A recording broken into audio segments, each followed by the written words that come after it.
اہم معلومات جو ہے وہ پوچھتے ہیں۔ رینیویشن جو ہے وہ آپ ریزیڈنسی کارڈ کی لازمی طور پہ کروائیں گے۔ اگر وہ ایکسپائر ہو جائے گا تو وہ بالکل بھی آپ کے اوپر ایک جرم ہو سکتا ہے۔ آپ کو بہت سارے لوگوں کو یہ نہیں پتا کہ کتنا عرصہ پہلے اور کتنا عرصہ بعد آپ رینیو کر سکتے ہیں، حالانکہ کئی مرتبہ اسی چینل میں بات ہوئی ہے۔ آپ جو ہے وہ 2 مہینے پہلے اور 3 مہینے بعد تک رینیو کروا سکتے ہیں۔ ایک دوست کا کمنٹ آیا کہ اگر میں 3 مہینے بعد تک رینیو نہ کروا سکوں تو پھر آپ کے لیے یہ ہوگا کہ آپ کا کارڈ جو ہے وہ ضائع ہو جائے گا اور دوبارہ آپ کو ایکسٹرا خیریہ سے رابطہ کرنا پڑے گا۔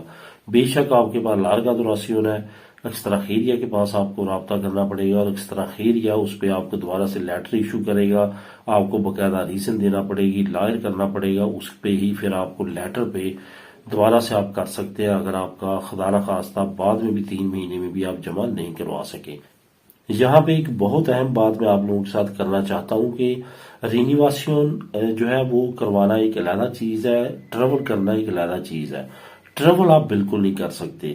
آپ کا کارڈ اگر ایکسپائر ہو چکا ہے تو اس سے پہلے ہی آپ نے ٹریول کرنا ہے، اس کے بعد آپ ایسا نہیں ہے کہ آپ 3 مہینے تک ٹریول کر سکتے ہیں۔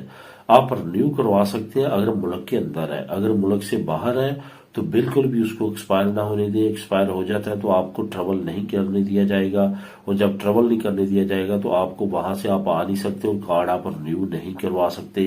اور یہاں پہ ایک اور بات بھی بتاتا چلوں کہ دنی ہو، لارگا دوراسیون ہو، ٹیمپورال ہو، کمیونٹاریو ہو، ای یو کارڈ ہو، کچھ بھی ہو، اسپین کی ٹیریٹری کے اندر آ کے ہی آپ رینیو کروا سکتے ہیں۔ یہاں پہ نیشنلٹی ہولڈر بھی اپنی دنی جو ہے ملک سے باہر رینیو نہیں کروا سکتا۔ اس وجہ سے یہ ذہن میں رکھیں کہ ترخیتہ کمیونٹاریا ہے، لارگا ہے، کچھ بھی ہے، وہ آپ ملک سے باہر رینیو نہیں کروا سکتے۔ تو اس وجہ سے ایکسپائر ہونے سے پہلے آپ نے اسپین کے اندر انٹر ہونا ہے۔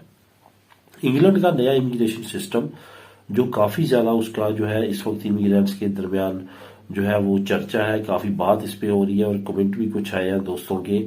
انگلینڈ کا جو امیگریشن سسٹم 2025 ہے، اصل میں تمام ریزیڈنٹ کارڈ جو انگلینڈ میں ایشو کیے جاتے ہیں ان کو کینسل کر کے ای ویزا پہ کنورٹ کر دیا جائے گا 2025 میں۔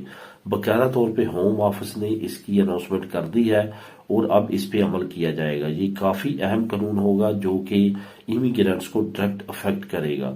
اس کی مزید ڈیٹیل جو ہے وہ نیچے میں ڈسکرپشن میں دے رہا ہوں، وہ آپ وہاں پہ ریڈ کر سکتے ہیں، اور تمام ڈیٹیل جو ہے وہ انگلش میں ہے، وہ اسپینش زبان میں نہیں ہے لنک، اس وجہ سے وہاں پہ آپ کو انڈرسٹینڈ کرنا زیادہ ایزی رہے گا۔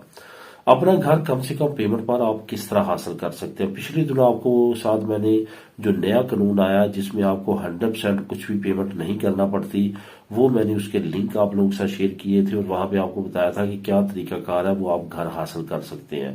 ابھی اس پہ مزید کام جو ہے وہ جاری ہے اور آنے قریب وہ تمام لوگوں کے لیے جو ہے وہ مزید آسانیوں کے ساتھ اوپن ہوگا۔ تو یہاں پہ جو میں آج آپ لوگوں کے ساتھ شیئر کرنے جا رہا ہوں وہ ایسی بینکس ہیں جو آپ سے اوال کم سے کم لیتی ہیں۔ کچھ بینکیں ایسی ہیں جو 95% تک فنانس کرتی ہیں۔ اگر 1 لاکھ کا گھر ہے تو 5,000 صرف آپ نے دینا، 95,000 انہوں نے پے کرنا ہے۔ اور اس میں ابھی جو نیا بینک ایڈ ہوا ہے اور بڑا بینک جو ایڈ ہوا ہے وہ بینک ایڈ ہوا ہے سنتندیر۔ سنتندیر نے اب جو ہے وہ 95% گھر کے لیے فنانس کرنا سٹارٹ کر دیا ہے۔ اگر دیکھا جائے بینکوں کے فنانس سسٹم میں تو سب سے زیادہ جو محفوظ سرمایہ بینک سمجھتے ہیں کہ ان کا انویسٹ ہوتا ہے وہ ہپوتیکا ہی ہے، کیونکہ جو گھر ہوتا ہے وہ بینک کے نام رہتا ہے جب تک آپ قسطیں کلیئر نہیں کرتے۔ اس وجہ سے وہ جو ہے وہ رسک زیادہ سے زیادہ لیتے ہیں گھر لے کے دینے میں۔ یہی وجہ ہے کہ آئے دن بہتر سے بہتر جو ہے وہ آپشن وہ دیتے رہتے ہیں تاکہ یہاں کے لوگ رہنے والے جو ہے وہ گھر لے سکیں۔ اور یہاں پہ جو اس وقت کنڈیشن ہے الکلیئر کی کہ گھر نہیں مل رہے اور بہت سارے دوست اس کو تلاش کر رہے ہیں، اگر آپ کا پرماننٹ اسپین میں رہنے کا پروگرام ہے تو لازمی طور پہ ان اسکیموں سے فائدہ اٹھانا چاہیے۔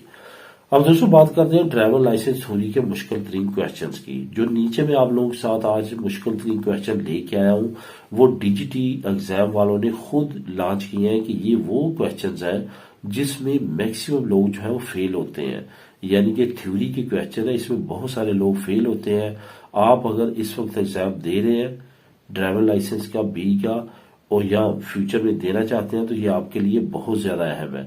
ان کویشچنز کو آپ نیچے لنک نمبر جو ہے 3 ہے اس کو کلک کر کے وہاں بھی تمام ڈیٹیل دیکھ سکتے ہیں اور ان کویشچنز کی تیاری کر سکتے ہیں تاکہ جب آپ ایگزام میں ہو تو آپ کو آلریڈی پتا ہو یہ کویشچنز بہت بڑی تعداد میں مختلف ایگزامز میں سارے اکٹھے نہیں آتے، لیکن ان میں سے کویشچنز آتے ہیں اور انہی کویشچنز میں سے تقریباً جو 99% لوگ ہیں وہ فیل ہوتے ہیں۔ اگر آپ نے آلریڈی ان کی تیاری کی ہوگی تو آپ کے لیے آسانی ہوگی۔ لازمی طور پہ اس لنک کو کلک کر کے ان کی تیاری کریں اگر آپ ڈرائیور لائسنس کی تھیوری پاس کرنا چاہتے ہیں۔ ملیں نیکسٹ ویڈیو میں نئی اپڈیٹس کے ساتھ۔ اللہ حافظ۔